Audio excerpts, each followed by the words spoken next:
ఆదికాండము 5వ అధ్యాయము. ఆదాము వంశావళి గ్రంథము ఇదే. దేవుడు ఆదామును సృజించిన దినమున దేవుని పోలికగా అతని చేసెను.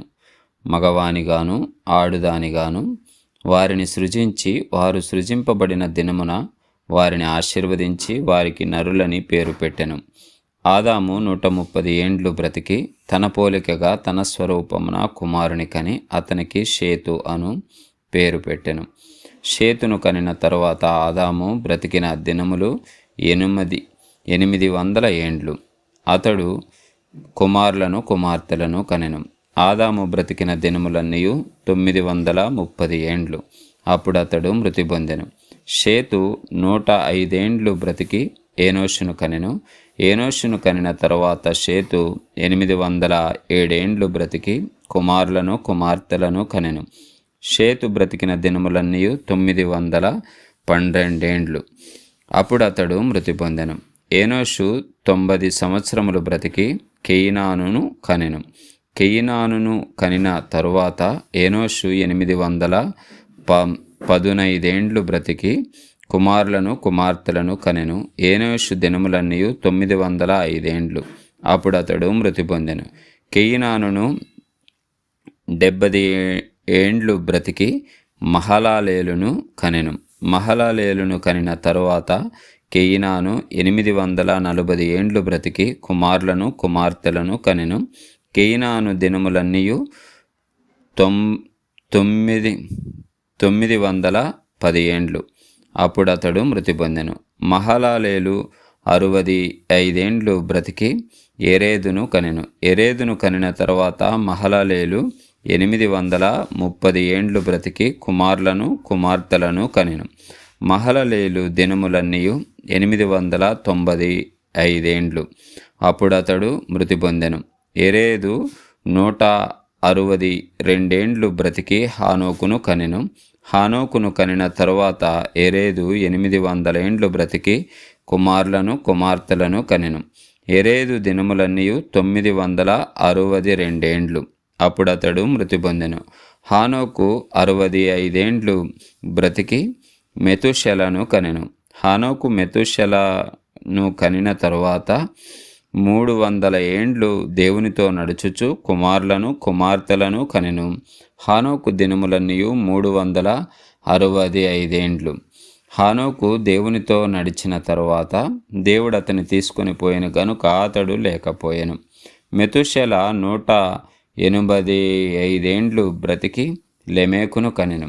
మెతుషెల లెమెకును కనిన తరువాత 782 ఏండ్లు బ్రతికి కుమారులను కుమార్తెలను కనెను. మెతుషెల దినములన్నీ 969 ఏండ్లు. అప్పుడు అతడు మృతి పొందెను. లెమెకు 182 ఏండ్లు బ్రతికి ఒక కుమారుని కని, భూమిని యెహోవా శపించినందువలన కలిగిన మన చేతుల కష్టము విషయములోను మన పని విషయములోను ఇతడు మనకు నెమ్మది కలుగజేయుననుకొని అతనికి నోవాహు అని పేరు పెట్టెను. లెమెకు నోవాహును కనిన తరువాత 195 ఏండ్లు బ్రతికి కుమారులను కుమార్తెలను కనెను. లెమెకు దినములన్నీ 777 ఏండ్లు. అప్పుడు అతడు మృతి పొందెను. నోవాహు 500 ఏండ్లు గలవాడై షేమును హామును యాపేతును కనెను. ఆదికాండము 6వ అధ్యాయము. నరులు భూమి మీద విస్తరింపనారంభించిన తరువాత కుమార్తెలను వారికి పుట్టినప్పుడు దేవుని కుమారులు నరుల కుమార్తెలు చక్కని వారిని చూచి వారందరిలో తమకు మనస్సు వచ్చిన స్త్రీలను వివాహము చేసుకొనిరి. అప్పుడు యెహోవా, నా ఆత్మ నరులతో ఎల్లప్పుడూ వాదించదు. వారు తమ అక్రమ విషయములో నరమాతృలై ఉన్నారు. అయినను వారి దినములు 127 ఏండ్లగునెను. ఆ దినములలో నెఫీలులను వారు భూమి మీద నుండిరి, తరువాతను ఉండిరి. దేవుని కుమారులు నరుల కుమార్తెలతో పోయినప్పుడు వారికి పిల్లలను కనిరి. పూర్వకాలమందు పేరు పొందిన శూరులు వీరే. నరుల చెడుతనము భూమి మీద గొప్పదనియు వారి హృదయము యొక్క తలంపులలోని ఊహ అంతయు ఎల్లప్పుడూ కేవలము చెడ్డదనియు యెహోవా చూచి తాను భూమి మీద నరులను చేసినందుకు యెహోవా సంతాపము నొంది తన హృదయములో నొచ్చుకొనెను. అప్పుడు యెహోవా, నేను సృజించిన నరులతో కూడా జంతువులను, పురుగులను, ఆకాశ పక్ష్యాదులను భూమి మీద నుండకుండా తుడిచివేయుదును. ఏలయనగా నేను వారిని సృష్టించినందునకు సంతాపము నొందియున్నానెను. అయితే నోవాహు యెహోవా దృష్టియందు కృప పొందినవాడాయెను. నోవాహు వంశావళి ఇదే. నోవాహు నీతిపరుడును తన తరములో నిందారహితుడునై ఉండెను. నోవాహు దేవునితో కూడా నడిచినవాడు. షేము, హాము, యాపేతను ముగ్గురు కుమారులను నోవాహు కనెను. భూలోకము దేవుని సన్నిధిని చెడిపోయి ఉండెను. భూలోకము బలాత్కారముతో నిండి ఉండెను. దేవుడు లోకమును చూచినప్పుడు అది చెడిపోయి ఉండెను. భూమి మీద సమస్త శరీరులు తమ మార్గమును చెరిపివేసుకొని ఉండిరి. దేవుడు నోవాహుతో, సమస్త శరీరుల మూలముగా భూమి బలాత్కారముతో నిండి ఉన్నది గనుక నా సన్నిధిని వారి అంతము వచ్చియున్నది. ఇదిగో, వారిని భూమితో కూడా నాశనము చేయుదును. చితిసారకపు మ్రానుతో నీ కొరకు ఓడను చేసుకొనము. అరలు పెట్టి ఆ ఓడను చేసి లోపటను వెలుపటను దానికి కీలు పూయవలెను. నీవు దాని చేయవలసిన విధమిది. ఆ ఓడ 300 మూరల పొడుగును, 70 మూరల వెడల్పును, 30 మూరల ఎత్తును గలదై ఉండవలెను. ఆ ఓడకు కిటికీ చేసి పైనుండి మూరెడు కిందికి దాన్ని ముగించవలెను. ఓడ తలుపు దాని ప్రక్కన ఉంచవలెను. క్రింది అంతస్తు, 2వ అంతస్తు, 3వ అంతస్తు గలదిగా దాని చేయవలెను. ఇదిగో, నేనే జీవవాయువు గల సమస్త శరీరులను ఆకాశము క్రింద నుండకుండా నాశనము చేయుటకు భూమి మీదికి జల ప్రవాహము రప్పించుచున్నాను. లోకమందున్న సమస్తమును చనిపోవును. అయితే నీతో నా నిబంధన స్థిరపరచుదును. నీవు నీతో కూడా నీ కుమారులను, నీ భార్యయు, నీ కోడండ్రను ఆ ఓడలో ప్రవేశింపవలెను. మరియు నీతో కూడా వాటిని బ్రతికించి ఉంచుకొనుటకు సమస్త జీవులలో, అనగా సమస్త శరీరుల యొక్క ప్రతి జాతిలోనివి 2 చొప్పున నీవు ఓడలోనికి తేవలెను. వాటిలో మగదియు ఆడదియు నుండవలెను. నీవు వాటిని బ్రతికించి ఉంచుకొనుటకై వాటి జాతుల ప్రకారము పక్షులలోను, వాటి జాతుల ప్రకారము జంతువులలోను, వాటి జాతుల ప్రకారము నేలను ప్రాకు వాటన్నింటిలోనూ ప్రతి జాతిలో 2 చొప్పున నీ యొద్దకు అవి వచ్చును. మరియు తినుటకు నానా విధములైన ఆహార పదార్థములు కూర్చుకొని నీ దగ్గర ఉంచుకొనుము. అవి నీకును వాటికిని ఆహారమగునని చెప్పెను. నోవాహు అట్లు చేసెను. దేవుడు అతనికి ఆజ్ఞాపించిన ప్రకారము యావత్తు చేసెను. ఆదికాండము 7వ అధ్యాయము. యెహోవా, ఈ తరము వారిలో నీవే నా ఎదుట నీతిమంతుడివై ఉండుట చూచితిని గనుక నీవును నీ ఇంటివారును ఓడలో ప్రవేశించుడి. పవిత్ర జంతువులలో ప్రతి జాతి పోతుల 7, పెంటలు 7, పవిత్రములు కాని జంతువులలో ప్రతి జాతి పోతును, పెంటయు 2, ఆకాశ పక్షులలో ప్రతి జాతి మగవి 7, ఆడవి 7. నీవు భూమి అంతటి మీద సంతతిని జీవముతో కాపాడునట్లు నీ యొద్ద ఉంచుకొనుము. ఎందుకనగా ఇంకను 7 దినములకు నేను 40 పగళ్ళు 40 రాత్రులను భూమి మీద వర్షము కురిపించి నేను చేసిన సమస్త జీవరాశులను భూమి మీద ఉండకుండా తుడిచివేయుదునని నోవాహుతో చెప్పాను. తనకు యెహోవా ఆజ్ఞాపించిన ప్రకారము నోవాహు యావత్తు చేసెను. ఆ జల ప్రవాహము భూమి మీదికి వచ్చినప్పుడు నోవాహు 600 ఏండ్లవాడు. అప్పుడు నోవాహును అతనితో కూడా అతని కుమారులను, అతని భార్యయు, అతని కోడండ్రను ఆ ప్రవాహ జలములను తప్పించుకొనుటకై ఆ ఓడలో ప్రవేశించిరి. దేవుడు నోవాహునకు ఆజ్ఞాపించిన ప్రకారము పవిత్ర జంతువులలోను, అపవిత్ర జంతువులలోను, పక్షులలోను, నేలను ప్రాకు వాటన్నింటిలోనూ మగది ఆడది జంతు జతలుగా ఓడలోనున్న నోవాహునొద్దకు చేరెను. 7 దినములైన తరువాత ఆ ప్రవాహ జలములు భూమి మీదికి వచ్చెను. నోవాహు వయస్సు యొక్క 600 సంవత్సరము 2వ నెల 17వ దినమున మహాగాధ జలముల ఊటలన్నీయు ఆ దినమందే విడువబడెను. ఆకాశపు తూములు విప్పబడెను. 40 పగుళ్లను 40 రాత్రులను ప్రచండ వర్షము భూమి మీద కురిసెను. ఆ దినమందే నోవాహును నోవాహు కుమారులగు షేమును హామును యాపేతును నోవాహు భార్యయు వారితో కూడా అతని 3 కోడండ్రును ఆ ఓడలో ప్రవేశించిరి.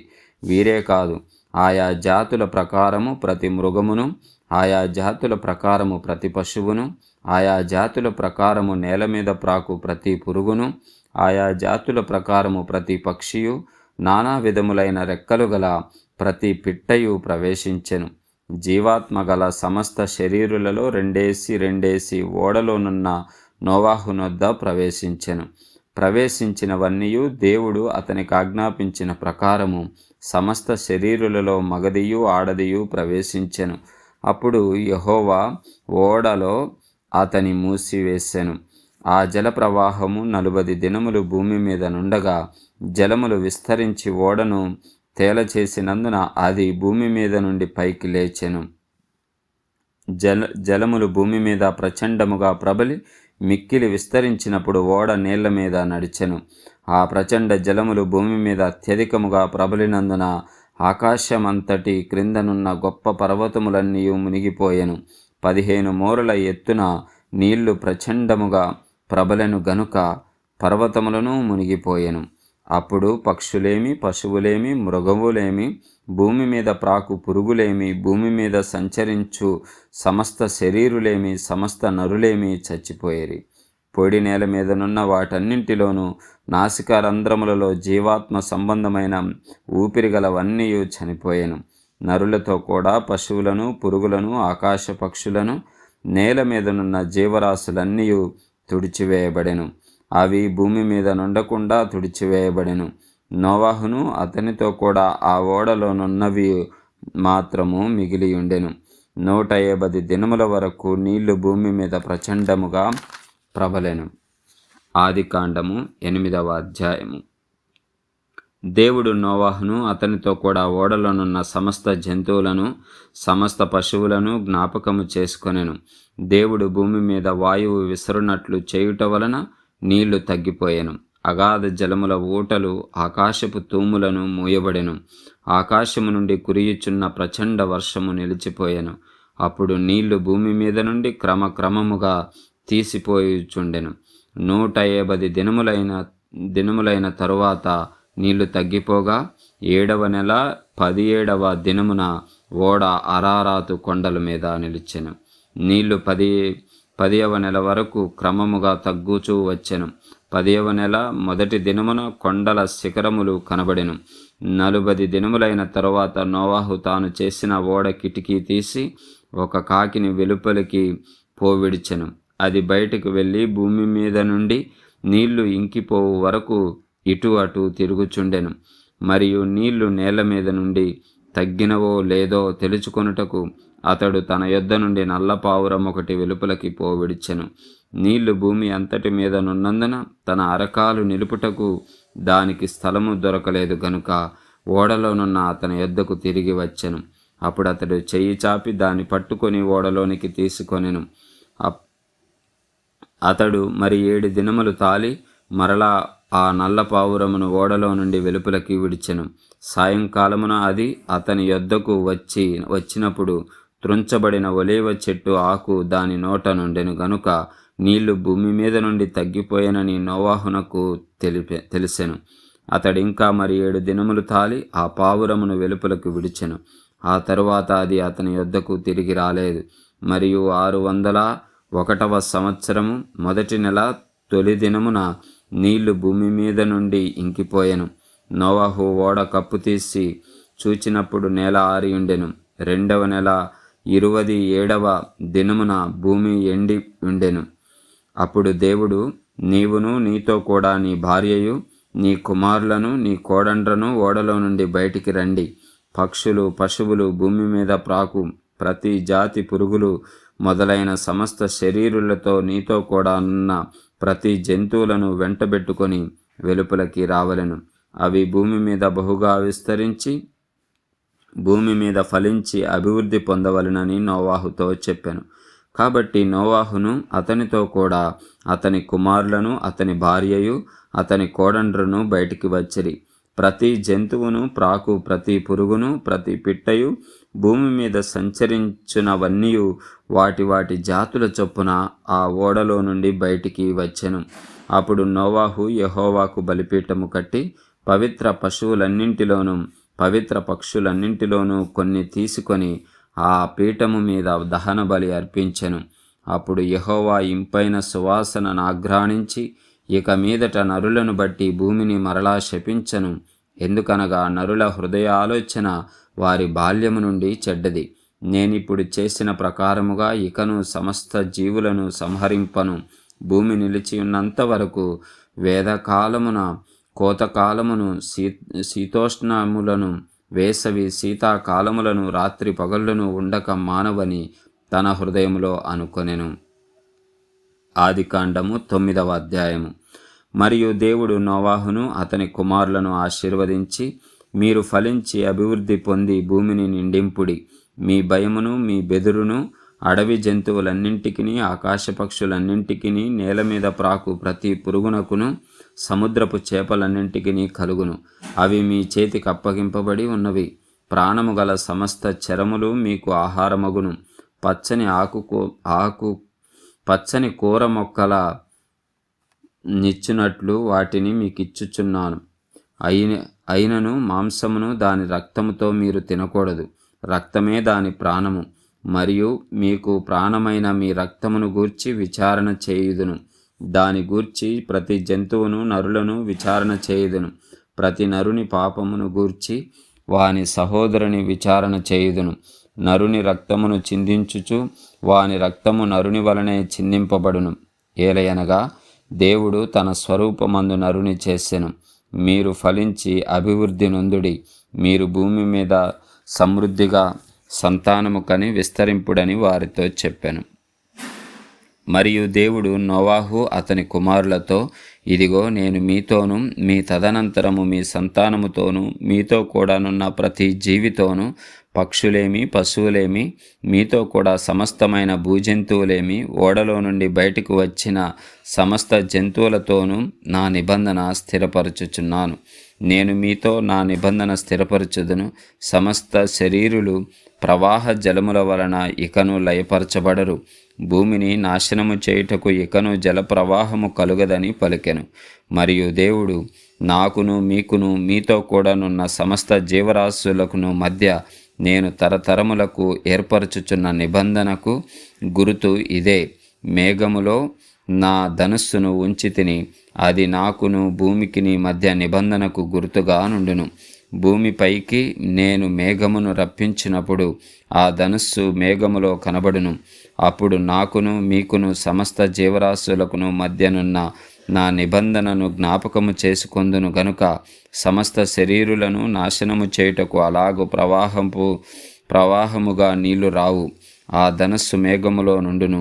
నేను దాని చూచి దేవునికిని భూమి మీదనున్న సమస్త శరీరులలో ప్రాణము గల ప్రతి దానికిని మధ్యనున్న నిత్య నిబంధనను జ్ఞాపకము చేసుకొందుననెను. మరియు దేవుడు నాకును భూమి మీదనున్న సమస్త శరీరులకును మధ్య నేను స్థిరపరిచిన నిబంధనకు గురుతు ఇదే అని నోవాహుతో చెప్పెను. ఓడలో నుండి వచ్చిన నోవాహు కుమారులు షేము, హాము, యాపేతు వారు. హాము కానానుకు తండ్రి. ఈ ముగ్గురు నోవాహు కుమారులు. వీరి సంతానము భూమి అంతటా వ్యాపించెను. నోవాహు వ్యవసాయము చేయనారంభించి ద్రాక్ష తోటనేసెను. పిమ్మట ద్రాక్షరసము త్రాగి మత్తుడై తన గుడారములో వస్త్రహీనుడుగా నుండెను. అప్పుడు కనానుకు తండ్రి అయిన హాము తన తండ్రి వస్త్రహీనుడై ఉండుట చూచి బయటనున్న తన ఇద్దరు సహోదరులకు ఆ సంగతి తెలిపెను. అప్పుడు షేమును యాపేతును వస్త్రమొకటి తీసుకొని తన ఇద్దరి భుజముల మీద వేసుకొని వెనుకకు నడిచి వెళ్ళి తమ తండ్రి దిశములను కప్పిరి. వారి ముఖములు వెనుక తట్టు ఉండుట వలన తమ తండ్రి దిశములను చూడలేదు. అప్పుడు నోవాహు మత్తు నుండి మేలుకొని తన చిన్న కుమారుడు చేసిన దానిని తెలుసుకొని కనాను శపింపబడిన వాడై తన సహోదరులకు దాసుడగును అనెను. మరియు అతడు షేము దేవుడైన యెహోవా స్తుతింపబడునుగాక. కనాను అతనికి దాసుడగును. దేవుడు యాపేతును విశాలపరచును. అతడు షేము గుడారములో నివసించును. అతనికి కనాను దాసుడగును అనెను. ఆ జల ప్రవాహము గతించిన తరువాత నోవహు 350 ఏండ్లు బ్రతికెను. నోవహు బ్రతికిన దినములన్నీ 950 ఏండ్లు. అప్పుడతడు మృతి పొందెను.